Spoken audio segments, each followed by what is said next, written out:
کچھ لوگ آپ کو خود سے نہیں چھوڑتے بلکہ وہ ایسی سچویشن پیدا کر دیتے ہیں کہ آپ خود انہیں چھوڑنے پر مجبور ہو جاتے ہیں، اور جب آپ انہیں ان کے بیہیویئر کی وجہ سے چھوڑ دیتے ہیں تو وہ آپ کو برا اور خود کو معصوم ثابت کر کے آگے بڑھ جاتے ہیں۔ رمضان آتا ہے تو مسجدیں بھر جاتی ہیں، سجدے لمبے ہو جاتے ہیں اور نماز زندگی کا اہم حصہ بن جاتی ہے، لیکن رمضان کے گزرنے کے بعد وہی مسجدیں خالی اور نماز صرف رمضان تک محدود ہو جاتی ہے۔ ذرا سوچیں، کیا اللہ صرف رمضان کے مہینے کے لیے ہے؟ کیا نماز صرف ایک مہینے کا فرض ہے؟ نماز رمضان کی وجہ سے نہیں، اللہ کے حکم کی وجہ سے فرض ہے۔ جو شخص رمضان میں نماز پڑھتا ہے اور باقی 11 مہینے چھوڑ دیتا ہے، وہ دراصل عبادت نہیں بلکہ صرف عادت پوری کرتا ہے۔ عبادت کا مطلب یہ نہیں کہ ہم اللہ کو اپنی سہولت کے مطابق یاد کریں، بلکہ اصل عبادت یہ ہے کہ ہم اپنی پوری زندگی اللہ کے حکم کے مطابق گزاریں۔ رمضان ایک تربیت ہے، منزل نہیں۔ جو شخص رمضان کے بعد بھی نماز پر قائم رہا وہی رمضان میں کامیاب ہوا۔ کتنی ہی بار تم اللہ سے دور ہوئے، کتنی ہی غلطیاں کی، مگر اس نے کبھی تمہیں مایوس نہیں کیا۔ اس کی رحمت کا دروازہ ہمیشہ کھلا رہتا ہے، بس ایک سچے دل سے پلٹ آؤ۔ اللہ نہ صرف تمہاری خطائیں معاف کرے گا بلکہ تمہاری توبہ پر خوش بھی ہوگا۔ اس کی مغفرت سے بڑی کوئی امید نہیں۔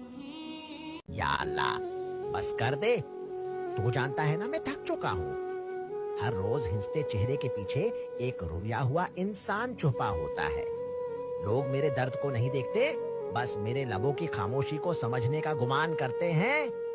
میرے رب، میں ٹوٹ گیا ہوں، بکھر گیا ہوں، اور اب سمیٹنے کی طاقت باقی نہیں رہی۔ تو جانتا ہے میں نے کتنی راتیں جاگ کر گزاری ہیں، کتنی بار تنہائی میں بس تجھے پکارا ہے۔ تو ہی تو ہے جو میرے آنسوؤں کو لفظوں سے پہلے سمجھتا ہے۔ تو بس ایک بار، صرف ایک بار اپنی رحمت سے میری زندگی بدل دے، میرے دل کو وہ سکون دے جس کی تلاش میں خود کو کھو بیٹھا ہوں۔ اور جب سب تھک جائیں تو میرا ہاتھ تھام لینا، کیونکہ تو چھوڑ دے تو سب کچھ ختم، اور تو تھام لے تو ہر زخم مرہم بن جاتا ہے۔ کبھی قبرستان جائیں نا تو کچھ قبریں شکوہ کرتی ہیں کہ ہمارے جو اپنے ہیں وہ وطن سے باہر رہتے ہیں، ان سے کبھی کسی کی ملاقات ہو نا، وہ زبان حال سے کہتی ہیں، قبریں ان کی حالت دیکھ کے لگتا ہے کہ یوں کہہ رہی ہیں۔ وہ کہتی ہیں وہ کبھی ملیں تو ان سے کہنا آ جاؤ، جب سے تم نہیں نہ آئے یہاں بلبل بھی کوئی نہیں آئی، یہاں چڑیا بھی کوئی نہیں آئی، یہاں کوئی پتنگا بھی کوئی نہیں آیا، کسی نے آ کے پوچھا ہی نہیں۔ ہمارے بچے ہمارے اپنے کیوں گئے وطن سے باہر؟ وہ اس لیے کہ یہاں ان کے لیے مشکلات بڑھائی گئیں، یہاں کاروبار کے مواقع پیدا نہیں کیے گئے، یہاں باصلاحیت لوگوں کے لیے گنجائش نہیں بنی۔ اللہ تعالیٰ اس وطن کے حال پہ رحمت کی نظر فرمائے۔ قال هذا صراط علي مستقيم إن عبادي ليس لك عليهم سلطان